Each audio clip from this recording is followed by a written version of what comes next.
حضرت ابو ذر غفاری رضی اللہ تعالیٰ عنہ کا اسلام پارٹ 3۔ دوسرے دن پھر اسی طرح انہوں نے جا کر بآواز بلند کلمہ پڑھا اور لوگ اس کلمہ کے سننے کی تاب نہ لا سکتے تھے، اس لیے ان پر ٹوٹ پڑے۔ دوسرے دن پھر حضرت عباس رضی اللہ تعالیٰ عنہ نے اسی طرح ان کو سمجھا کر ہٹایا کہ تمہاری تجارت کا راستہ بند ہو جائے گا۔ فائدہ: حضور صلی اللہ علیہ وآلہ وسلم کے اس ارشاد کے باوجود کہ اپنے اسلام کو چھپاؤ، ان کا یہ فعل حق کے اظہار کا ولولہ اور غلبہ تھا کہ جب یہ دین حق ہے تو کسی کے باپ کا کیا اجارہ ہے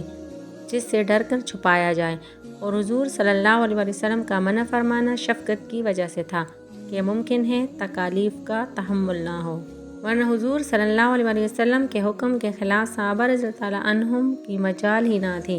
چونکہ حضور اقدس صلی اللہ علیہ وآلہ وسلم خود ہی دین کے پھیلانے میں ہر قسم کی تکلیفیں برداشت فرما رہے تھے۔